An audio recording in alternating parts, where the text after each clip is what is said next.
Hey guys, welcome to Raza classes. आज हम लोग बात करेंगे मालूम अहमद 2018 सेक्शन बी के पार्ट 1 के क्वेश्चंस पे।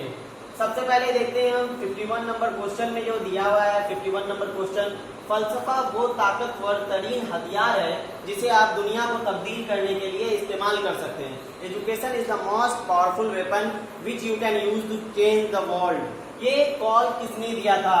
ये कॉल किसने दिया था? तो इस कॉल को दिए थे नेल्सन मंडेला जी ने। ठीक है, नेल्सन मंडेला जी ने दिया था। इनके बारे में एक इंपॉर्टेंट है, ये कहां से रिलेट करते हैं? साउथ अफ्रीका से रिलेट करते हैं नेल्सन मंडेला। इन्होंने एक चीज पे बहुत इंपॉर्टेंट काम किया था, वो था रेसिज्म, जातिवाद। जाति जो होता है ना, उस पर इन्होंने बहुत वर्क किया था। अब हम लोग 52 नंबर क्वेश्चन पे बात करते हैं। 52 नंबर क्वेश्चन जो है वो पिछला जो हम लोग बनाए हैं 2017 का, उससे मिलता जुलता क्वेश्चन है कि मंसूबाई तरीका, प्रोजेक्ट मेथड है, वो किसकी देन है? प्रोजेक्ट मेथड हम लोग बताए थे कि प्रोजेक्ट मेथड किसने लिख दिया था? तो विलियम किलपैट्रिक ने दिया था। विलियम किलपैट्रिक ने प्रोजेक्ट मेथड को दिया था। और विलियम किलपैट्रिक किसका स्टूडेंट था? मैंने आपको बताया था कि जॉन डेवी का। जॉन डेवी के स्टूडेंट थे। और जॉन डेवी ने कौन सा ये फिलॉसफी दिया है? तो वो फिलॉसफी है प्रैग्मेटिज्म। तो ना यहाँ आइडियलिज्म होगा, एहनियत नहीं होगा, फितरियत, नेचुरलिज्म भी नहीं होगा, रियलिज्म, हकीकत भी नहीं होगा। इसका आंसर होगा अम्लीयत। अम्लीयत इसलिए, अम्लीयत का एक और बात खासियत है कि प्रैग्मेटिज्म में अगर कभी आपको क्वेश्चन आए कि प्रैग्मेटिज्म फिलॉसफी किसने दिया है, और उसमें अगर ऑप्शन जॉन डेवी नहीं रहे, तो आपको ऑप्शन किसकी तरफ जाना होगा? विलियम जेम्स की तरफ। विलियम जेम्स ने भी प्रैग्मेटिज्म पे बहुत सारी बातें की है और बहुत से फिलॉसफी दिया है। इन्होंने साथ ही काम किया था। और इसके बाद इसके स्टूडेंट विलियम किलपैट्रिक ने काम किया था, जिन्होंने प्रोजेक्ट मेथड दिया था। That's why project method is directly connected with pragmatism and the final answer is 53 number question को हम लोग अगर देखते हैं तो 53 नंबर क्वेश्चन में फलसफे की वो कौन सी शाख है जो इल्म और इसके मुतालिकात का मुताला करती है? मतलब इल्म के बारे में ऐसी कौन सी फलसफे की वो शाख है वो क्या करती है कि इल्म के बारे में बात करती है? ऑप्शन ए है लॉजिक, ऑप्शन बी है एस्थेटिक, ऑप्शन सी है एपिस्टेमोलॉजी और ऑप्शन डी है मेटाफिजिक्स। हम लोग सबसे पहले लॉजिक पे बात करते हैं। तो लॉजिक पे बात करती है, वो लॉजिक किस पर डिस्कस करती है? रीजनिंग पे। रीजनिंग की बात करेंगे जहां भी, वहां पर आंसर होगा लॉजिक। और मेटाफिजिक्स पर जब भी बात होगी तो वो एग्जिस्ट पे, किसी चीज के एग्जिस्ट पे, वो है कि नहीं है, इसके बारे में बात करती है। या वो एग्जिस्ट क्यों करता है, वो एग्जिस्ट कैसे करता है कोई भी मैटर, उस पे बात करेंगे तो वो मेटाफिजिक्स पे होगा। ठीक है, उसके बाद एक आता है वैल्यू।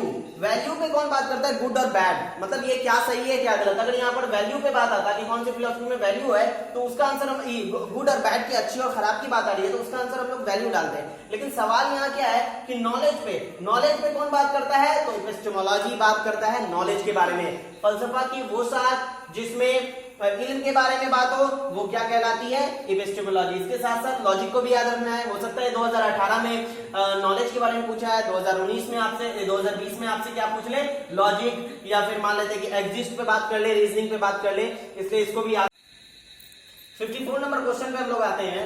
वो कौन सी फलसफा है जो मजहबी तालीम पर जोर वकालत करती है? मजहबी तालीम पर ज्यादा जोर देती है कि मजहबी तालीम बच्चों के अंदर, फर्द के अंदर, अफराद के अंदर होना चाहिए। ऑप्शन ए में है अम्लियत, प्रैग्मेटिज्म, ऑप्शन बी में है एहनियत, आइडियलिज्म, ऑप्शन सी में है हकीकियत, रियलिज्म, और वजूदियत, ऑप्शन 4 में है वजूलियत, एग्जिस्टेंस। देखिए ये याद रखिए कि ये दोनों ही थोड़ा सा गॉड पर बिलीव ज्यादा करता है। एग्जिस्टिंग तो बिल्कुल भी नहीं, नेगेटिव हो गया। और नेचुरलिज्म भी बिल्कुल भी बात नहीं करता है। दो है, एक अम्लियत, एक एहनियत, ये दोनों गॉड पर बिलीव करता है। लेकिन जब हम लोग आइडियलिज्म की बात करेंगे तो आइडियलिज्म गॉड पर, अल्लाह पर, ईश्वर पर पूरा भरोसा रखता है कि हाँ देयर इज अ गॉड जो सुपर पावर है, जो सबको चला रहा है। लेकिन प्रैग्मेटिज्म में भरोसा तो करता है कि गॉड है, लेकिन एक हद तक मतलब लिमिट है। उसको लगता है कि नहीं, यहाँ पर नहीं है, यहाँ पर इंसान का काम भी उसको फॉलो कर रहा है कि एक इंसान अगर ये काम कर रहा है तो उसके हिसाब से भी कुछ हो रहा है। लेकिन आइडियलिज्म ये बोलता है कि टोटली डिपेंड किस पर, हम लोग गॉड पर है। इसलिए यहाँ पर सबसे अप्रोप्रिएट जो आंसर होगा, प्रैग्मेटिज्म और एहनियत, आइडियलिज्म दोनों रहेगा, तो हम लोग एहनियत की तरफ जाएंगे और आंसर को आइडियलिज्म मानेंगे, क्योंकि आइडियलिज्म 100% इस पर भरोसा रखता है।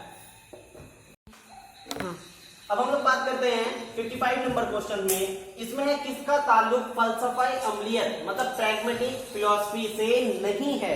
देखिए यहाँ पर क्वेश्चन में एक नेगेटिव दिया है कि नहीं है, इसका मतलब ऐसा हमको ढूंढना है जो प्रैग्मेटिज्म फिलॉसफी पे बिल्कुल भी काम नहीं किया है। तो हम लोग यहाँ पर ऑप्शन देखेंगे, A William James, option B Pestalozzi, option C John Dewey, option D William Kilpatrick. William Kilpatrick अभी से जस्ट हम लोग 3 क्वेश्चन या 2 क्वेश्चन पहले हम लोग देखे थे, जब जॉन डेवी हम बता रहे थे तो हम बताए थे विलियम जेम्स, जॉन डेवी ने प्रैग्मेटिज्म पे बहुत काम किया था और विलियम किलपैट्रिक उसी को आगे बढ़ाते हुए जो जॉन डेवी का स्टूडेंट था उस पे काम किया था और प्रोजेक्ट मेथड दिया था। तो ये बात जैसे ही आया कि ये तीनों रिलेट कर रहा है, William James, John Dewey, Kilpatrick, तो द आंसर इज बी, इसलिए इसका आंसर बी होगा। 56 नंबर क्वेश्चन पे हम लोग बात करेंगे। तो 56 नंबर जो क्वेश्चन है वो है तालीम एक समाजी अमल होना चाहिए, इस बात पर किसने जोर दिया है। देखिए फिर से क्वेश्चन पढ़िएगा, तालीम एक समाजी अमल होना चाहिए, इस बात पर किसने जोर दिया है। इसमें एक पहला ऑप्शन है विवेकानंद, दूसरा ऑप्शन है रोसो, तीसरा ऑप्शन है जॉन डेवी, चौथा ऑप्शन है पेस्टोलॉजी। ये याद रखिए, एक चीज याद रखना है यहाँ पर, इस सोसाइटी की बात, समाज की बात जब फिलॉसफी में होती है, हम लोग अभी सवाल किसका बना रहे हैं, फिलॉसफी का, तो सोसाइटी की बात जब फिलॉसफी में होती है तो उसका आंसर जॉन डेवी होगा। ये याद रखने वाली बात है कि समाज की बात जैसे ही फिलॉसफी में आपको दिखी, इसका आंसर जॉन डेवी ही होगा। और याद रखने वाली बात है कि सोसाइटी की बात अगर आपको साइकोलॉजी में दिख रहा है, सोसाइटी की बात साइकोलॉजी में अगर आपको दिख रहा है तो उसका आंसर वाइगोस्की होगा। ये अब यहाँ पर देखिए कि सोसाइटी की बात हो रही है, समाजी अमल की बात हो रही है, और हम लोग कौन सा सवाल बना रहे हैं, फिलॉसफी, तो इसका आंसर क्या होगा, जॉन डेवी। अब हम लोग आते हैं 57 नंबर क्वेश्चन में कि अम्लीयत, फितरियत और वजूदियत में कौन सी खुसूसियत बिल्कुल एक जैसी है। मतलब ये तीनों जो फलसफा है, फिलॉसफी है, ये तीनों एक ही तरह का दिखता है, एक ही खुसूसियत उनमें दिखती है।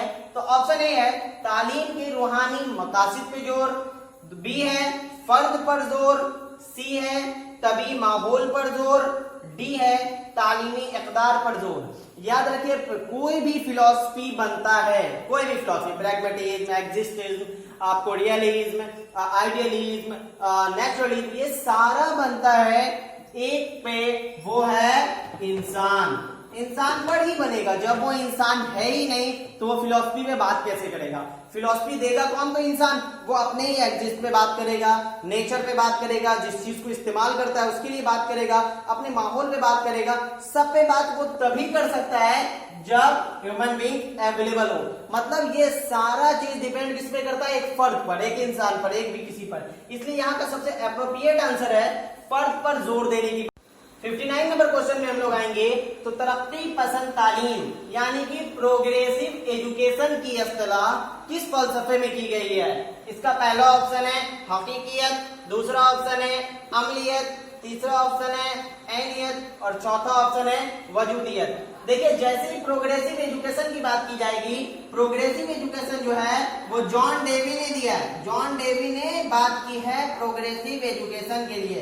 किसने, जॉन डेवी ने। और जॉन डेवी कौन से फलसफे से रिलेट करते हैं, तो जॉन डेवी किससे रिलेट करते हैं, अमलियत से, प्रैग्मेटिज्म से। प्रैग्मेटिज्म से हमने बताया था कुछ देर पहले कि प्रैग्मेटिज्म से 3 लोग बहुत ज्यादा करते हैं, एक है जॉन डेवी, विलियम जेम्स और विलियम किलपैट्रिक। तो यहाँ पर सीधा सीधी बात है, प्रोग्रेसिव एजुकेशन की बात की गई है, वो रिलेट है जॉन डेवी से और जॉन डेवी रिलेट है प्रैग्मेटिज्म से, इसलिए इसका आंसर जो होगा वो होगा प्रैग्मेटिज्म।